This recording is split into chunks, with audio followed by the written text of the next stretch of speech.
Κυριακή 12 Οκτωβρίου, Σωτήρο έτος 2025. Και πού πάμε? Έλαντε, πού πάμε? Βασικά ούτε εμείς ξέραμε πού πάμε. Απλά είπαμε θα μπούμε μέσα στο καράβι και θα αποφασίσουμε μετά. Τελικά καταλήξαμε να κάνουμε το γύρο της Τύμφης. Τώρα κάποιοι από εσάς θα ξύνετε το κεφάλι σας και θα λέτε: μα ποια είναι η Τύμφη? Η Τύμφη στην αρχαιότητα ήταν η γιαγιά του Αγαμέμνονα από τη μεριά της μάνας του και πρώτη ξαδέλφη του Δρακουμέλ. Το φάγατε? Βουνό της Υπήρουνε, ρε αχαήρευτη. Πάμε να δούμε λοιπόν τη διαδρομή. Ξεκινάμε όπως πάντα από την Ουμενίτσα, από Εγναντία παίρνουμε την έξοδο για Γιάννηνα και κατευθυνόμαστε προς το Καλπάκι. Παρακάτω στρίβουμε δεξιά και πάμε για Κολυμπήθρες λίγο μετά το Πάπινγκο. Επιστρέφουμε από τον ίδιο δρόμο και στρίβουμε δεξιά προς Κόνιτσα. Και εδώ ουσιαστικά ξεκινάει ο γύρος της Τύμφης. Περνάμε από τα χωριά Ελεύθερο, Παλιοσέλη, Βρυσοχώρη, Ηλιοχώρη, Γυφτόκαμπο, Σκαμνέλη, Τσεπέλοβο, Καπέσοβο και επιστροφή στην Κέρκυρα.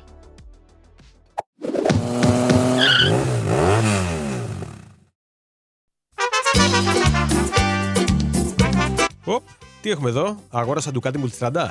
Μπα, ούτε καν. Ο Νίκος θέλει να δει πώς είναι το Ρο 6 και έτσι ανταλλάξαμε μηχανές μέχρι να φτάσουμε στα Γιάννηνα. Βέβαια είναι 90 και με τα βία χωράει πάνω στη μηχανή. Οι αγκώνες του σχεδόν ακουμπούσαν τα γόνατά του.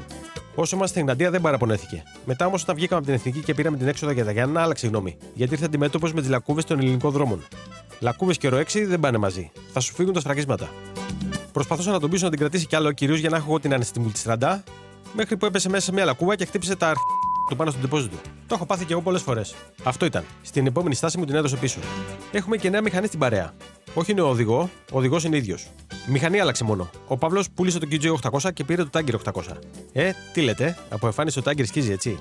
Πριν είχε το QJ800 SRT. Δεν μπορώ να πω κάτι για αυτή τη μηχανή. Πολύ καλή για τα λεφτά της και δεν της έλειπε τίποτα. Το μόνο αρνητικό που έχει ο Κινέζος είναι το βάρος της. Μαζί με τις βαλίτσες και γεμάτο ντεπόζιτο θα πρέπει να ήταν γύρω στα 275 κιλά. Τώρα, αν πήγαινες δικάβαλο και γέμιζε και τις βαλίτσες πράγματα, άνετα πλησίαζε στο μισό τόνο. Που σημαίνει ότι αν είχες αυτή τη μηχανή και ήθελες να περάσεις πάνω από κάποιο γεφύρι, έπρεπε να κοιτάξεις τα όρια της γέφυρας πόσο βάρος αντέχει, γιατί μπορεί να την γκρέμιζες. Και ο φίλος ο Βάρθης με το Tracer συμφωνεί μαζί μου από ό,τι βλέπω. Κάνουμε την πρώτη μας στάση λίγο έξω από τα Γιάννηνα, στο Pastry Lab και εκεί συναντάμε το φίλο μας τον Πάνο. Και αφού συγκεντρώθηκε όλη η αγέλη, πίνουμε τον πρωινό μας καφέ και αναχωρούμε.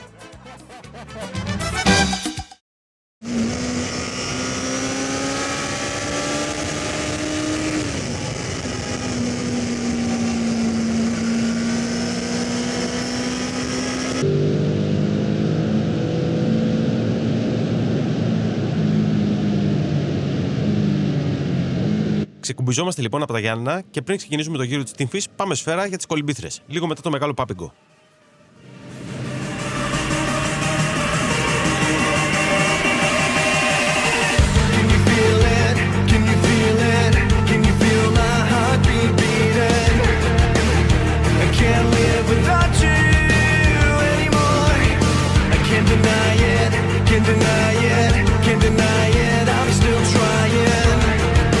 Το πρώτο χωριό των Ζαγορίνων που συναντάμε είναι η Αρίστη.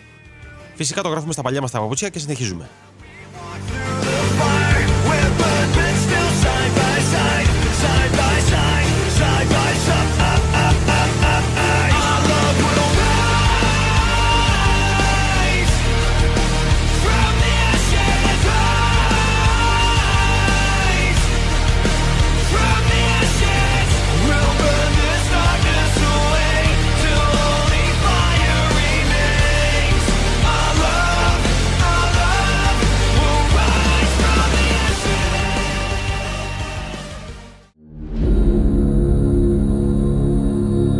Κάνουμε μια 5 λεπτή στάση εδώ για να πάρουμε λίγο αέρα και να τεντωθούμε. Όποιος έχει οδηγήσει σε αυτούς τους δρόμους Ρο 6 ξέρει. Αυτό είναι το γεφύρι του Πάπινγκου. Βρίσκεται ανάμεσα από την Αρίστη και το Πάπινγκο και από κάτω του περνάει ο Βοηδομάτης. Κάποτε εδώ υπήρχε ένα παλιό πέτρινο γεφύρι το οποίο κατέρρευσε και στη θέση του χτίστηκε αυτή η γέφυρα από τσιμέντο το 1923. Γιατί φυσικά τι πιο ωραίο από τσιμέντο. Εδώ έχει συμβεί κάτι πολύ περίεργο με τη γέφυρα. Αυτή η γέφυρα έκλεισε τα 100 της χρόνια το 2023 και αρχικά είχε σχεδιαστεί για να αντέχει 8,5 τόνους βάρος. Αργότερα με κάποιες ενισχύσεις το όριο αυτό αυξήθηκε στους 15 τόνους.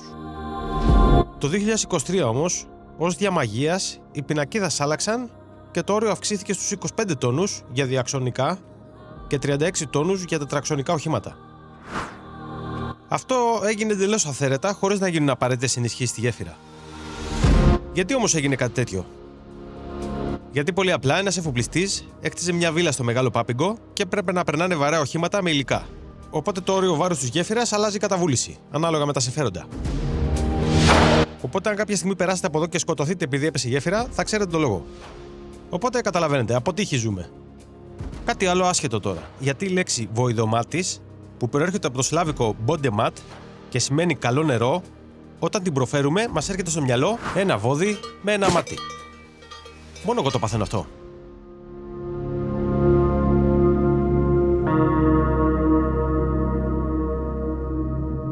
Αρκετά, πάμε να φύγουμε.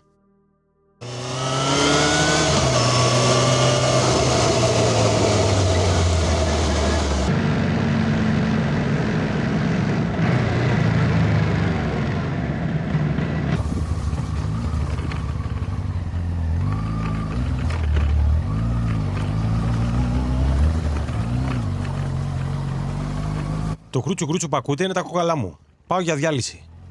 Εντάξει, πλάκα κάνω. Είναι το κοντάρι από την κάμερα. Μην δίνετε σημασία.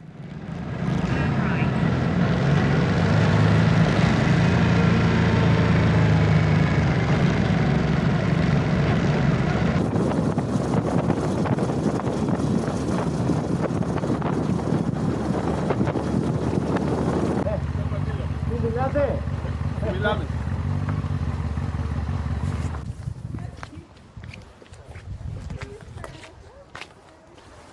Πάμε για βάφτιση δηλαδή, Ψηλά έφερες.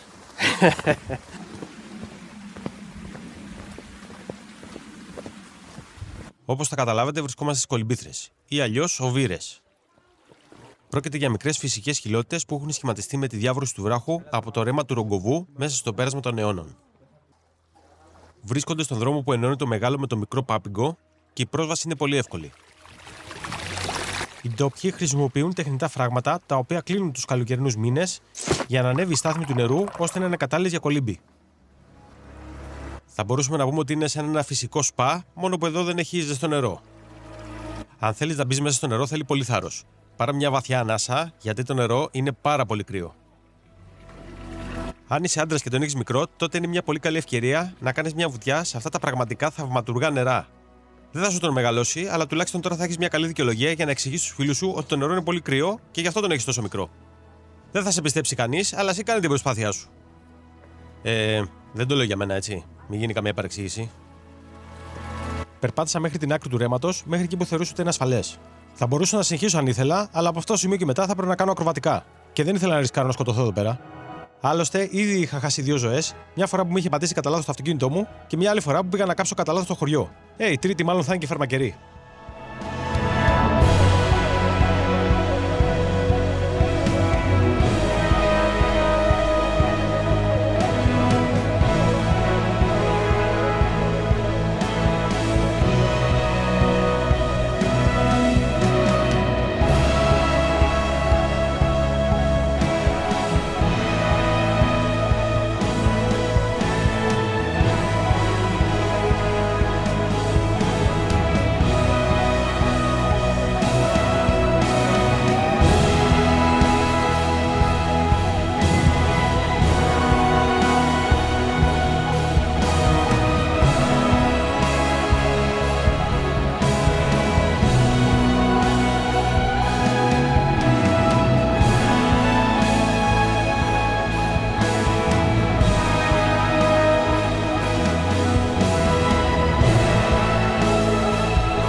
Μουσκεμα μας έκανε ο Παύλος.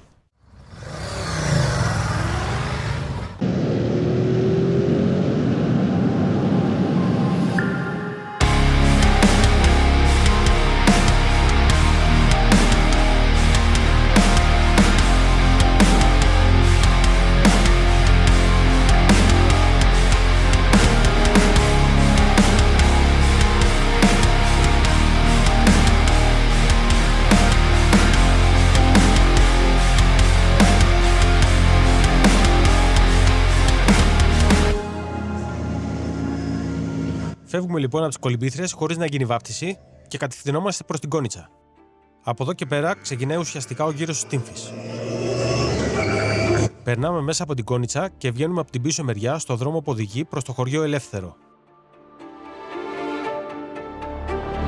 Καθώς ανηφορίζουμε το βουνό και μπαίνουμε στο δάσος, το τοπίο γίνεται όλο και πιο μαγικό. Η διαδρομή που ακολουθεί είναι λες και βγήκε από παραμύθι. Και φυσικά κάθε καλό παραμύθι περιλαμβάνει πάντα και έναν δράκο. Δεν εννοώ το Γιάνγκο δράκο από τη λάμψη του φόσκολου, αλλά κανονικό δράκο. Σε αυτό το σημείο όμως θα μας δώσει μερικές πληροφορίες ο Νίκος σχετικά με την Ντουκάτι. Και μετά θα συνεχίσει την ιστορία για τον δράκο της Κόνιτσας που λίγοι ξέρουν.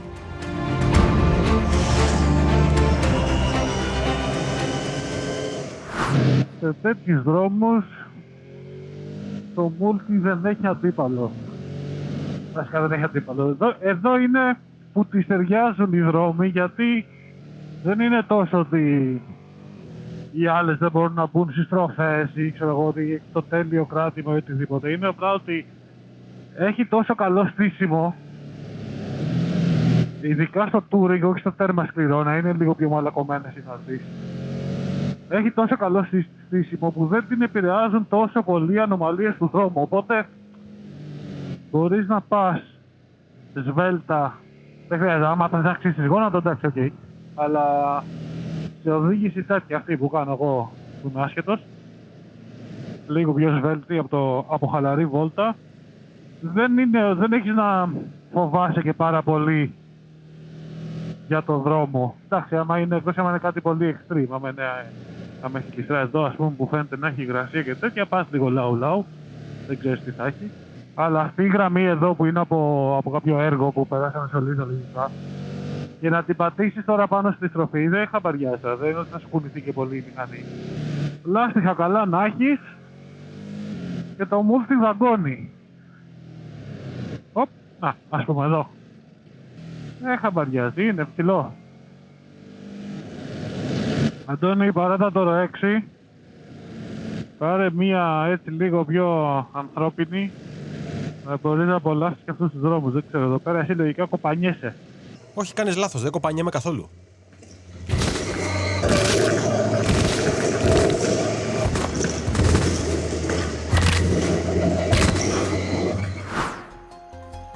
Μετά από αυτή τη μικρή παρένθεση, ήρθε η ώρα να σας πω για τον δράκο της Κόνιτσας. Πιθανόν να ακούτε πρώτη φορά αυτή την ιστορία. Εγώ τον είχα ακούσει πρώτη φορά πριν πολλά χρόνια, όταν ήμουν παιδί. Ο θρύλος λέει ότι πριν από χιλιάδες χρόνια, σε αυτό εδώ το βουνό κατοικούσαν δράκοι. Κυρίως έμεναν στις πλαγιές του βουνού μέσα στις πηγές και άλλοι έμεναν στην κορυφή της Τύμφης, δίπλα στη λίμνη. Γι' αυτό σήμερα αυτή η λίμνη είναι γνωστή με το όνομα Υδρακόλιμνη της Τύμφης. Οι δράκοι έπιναν νερό από εκεί και έκαναν τα μπάνια τους. Όσο ήταν το φως της ημέρας, οι άνθρωποι πήγαιναν να κάνουν τις αγροτικές τους εργασίες, αλλά όταν έπεφτε ο ήλιος έτρεχαν όλοι γρήγορα να κρυφτούν. Γιατί με το που έπεφτε η νύχτα, οι δράκοι έσπερναν το φόβο και τον τρόμο. Κατέκαιγαν τα πάντα στο πέρασμά τους. Όμως οι άνθρωποι με τα χρόνια έβρισκαν τρόπους να τους παγιδεύουν και να τους σκοτώνουν. Τελικά τους εξόντωσαν όλους, εκτός από έναν. Ένα δράκο που ζει μέχρι τις μέρες μας. Λίγοι τον έχουν δει. Όποιος τον έβλεπε και ήθελε να το πει στον κόσμο, τον περνούσαν για τρελό. Αν μου το έλεγαν, ούτε εγώ θα το πίστευα. Κάτι αναπάντεχο όμως με περίμενε. Σταμάτησα στην άκρη του δρόμου να απολαύσω τη θέα και τότε τον είδα. Τον είδα να πετάει στην πλαγιά του βουνού. Δεν θα με πίστευε κανείς και εμένα, αν δεν το έγραφε η κάμερα. Θα εμφανιστεί από τα δεξιά της οθόνης, ερχόμενος πίσω από τον λόφο.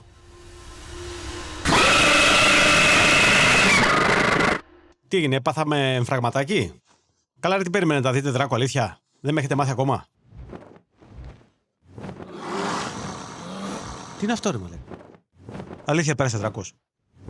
Ρε, πάμε καλά.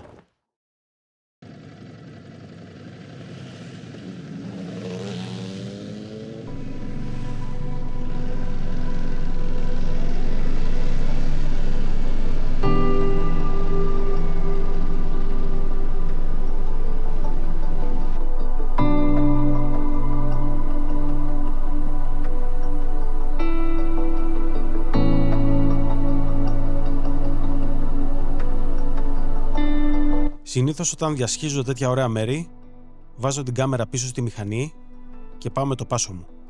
Να απολαύσω όσο γίνεται το τοπίο.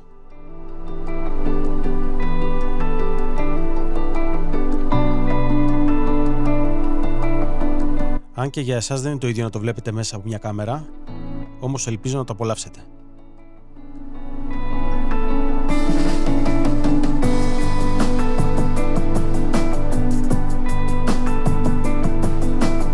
Έχω μείνει πίσω τελευταίος για να μην ακούω τη βαβούρα των άλλων μηχανών.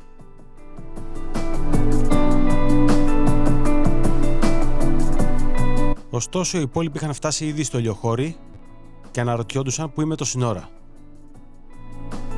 Σαν να ακούω τη σκέψη τους. Θα λένε, άρα να σκοτώθηκε ο μαλάκας και να τον ψάχνουμε σε κάνα γκρεμό.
Και αυτό είναι το Παλιοσέλι.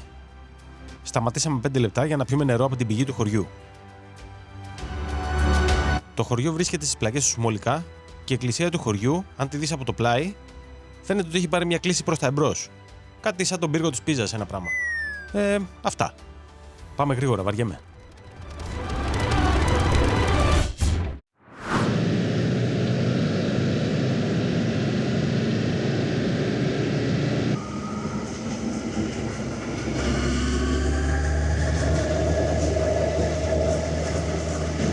Ακολουθεί μια διαδρομή περίπου 38 χιλιόμετρων από το Παλιοσέλι μέχρι το Τσεπέλοβο.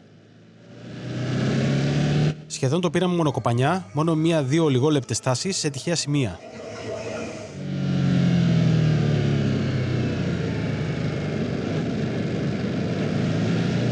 Όλη αυτή η διαδρομή για το γύρο της Τύμφης, από την Κόνιτσα μέχρι το Καπέσοβο, σίγουρα θα μπει στη λίστα με τις αγαπημένες μου διαδρομές.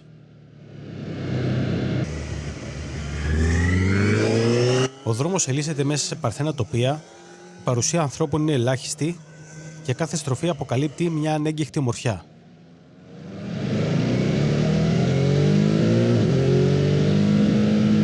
Δυστυχώς για εμάς που μένουμε στην Κέρκυρα και βγαίνουμε για μονοήμερες εκδρομές, μας τρώει αρκετό χρόνο το καράβι και πρέπει να λαμβάνουμε υπόψη μας και τα δρομολόγια. Οπότε αναγκαστικά η ακτίνα δράσης μας είναι περιορισμένη όπως και ο χρόνος.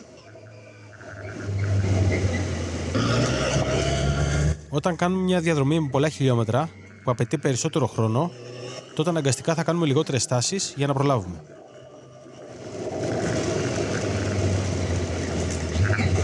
Έτσι λοιπόν και στη σημερινή εκδρομή πρέπει να καλύψουμε αρκετό δρόμο χωρίς να έχουμε τη δυνατότητα να επισκεφτούμε αρκετά σημεία ενδιαφέροντος. Βέβαια, όχι που μας χαλάει κιόλας. Πάνω στις μηχανές μάλλον είμαστε πιο χαρούμενοι. Κατά βάθος είμαστε παιδιά ακόμα. Και ας σας πρίζουν τα μαλλιά μας.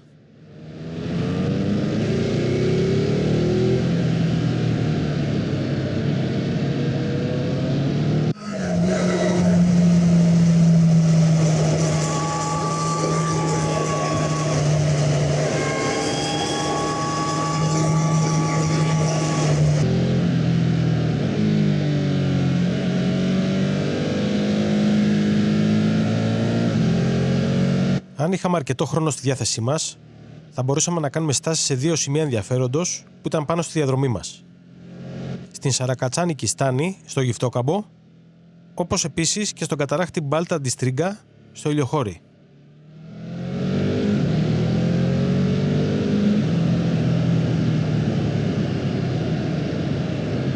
Εμείς, σε αυτό το ταξίδι μας, θα περιοριστούμε σε μια στάση ακόμα στο Τσεπέλοβο για έναν καφέ και να φάμε κάτι ελαφρύ. Μετά από εκεί πάμε Σφαίρα για την Οικουμενίτσα να προλάβουμε το καράβι.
Το Τσεπέλοβο βρίσκεται σκαρφαλωμένο σε υψόμετρο 1080 μέτρων στις νότιες πλαγιές της Τύμφης.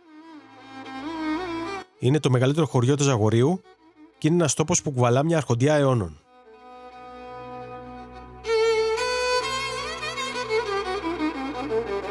Εδώ η πέτρα και η φύση γίνονται ένα, δημιουργώντας ένα σκηνικό που μοιάζει να έχει σταματήσει στο χρόνο.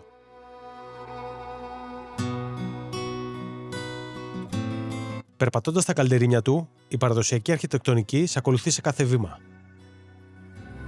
Επιβλητικά αρχοντικά ιστορικών οικογενειών και σπίτια χτισμένα από τους φημισμένους μαστόρους του Ήπειρου μαρτυρούν την οικονομική και πνευματική ακμή του χωριού.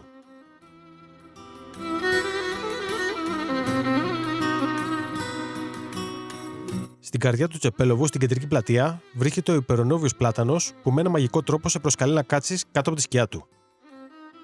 Έτσι κι εμείς, μαγεμένοι, πήγαμε να χαιρετήσουμε τον πλάτανο και κάτσαμε σε ένα μαγαζί ακριβώς από κάτω του. Έτσι λοιπόν, σπαταλήσαμε την ώρα μας με λίγο φαγητό, μουρμούρα και κοτσομπολιά και δεν περπατήσαμε καθόλου στο χωριό. Γενικά μας αρέσει λίγο να κομπροσκυλιάζουμε. Πάλι καλά δηλαδή που έχω τον drone μαζί μου και βλέπουμε μετά τα αξιοθέατα στο βίντεο, γιατί αλλιώς δεν θα θυμόμασταν ότι περάσαμε καν από εκεί.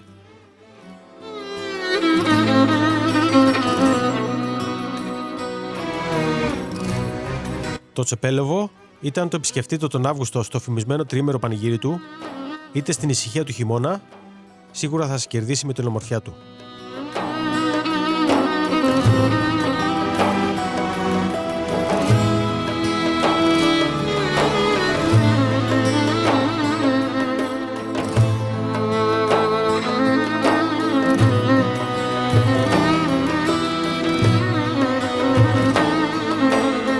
Αφού πέρασε καμιά ώρα, μαζέψαμε τα μπογαλάκια μας και πήραμε το δρόμο της επιστροφής.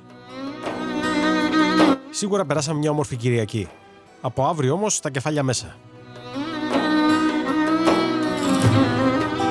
Τι ώρα που θα ήταν να μην χρειαζόταν να πηγαίνω για δουλειά και να βρισκόταν κάποιος άγιος άνθρωπος και να με πληρώνει να πηγαίνω ταξίδια κάθε μέρα. Τώρα, αν κάποιος από εσάς είναι διατεθειμένος να με πληρώνει για να ταξιδεύω κάθε μέρα, ας μου γράψει κάτω στα σχόλια. Με 30.000 ευρώ το μήνα μπορώ να ταξιδεύω οπουδήποτε στη γη, ακόμα και με τα πόδια. Θα ανεβάζω και μια φορά το μήνα ένα βίντεο στο YouTube για να βλέπετε την πρόοδό μου. Οπότε τρέχετε να προλάβετε αυτή την προσφορά που σας κάνω, γιατί αυτή η προσφορά ισχύει μέχρι να βρεθεί να μου δώσει κάποιος 30.000 ευρώ.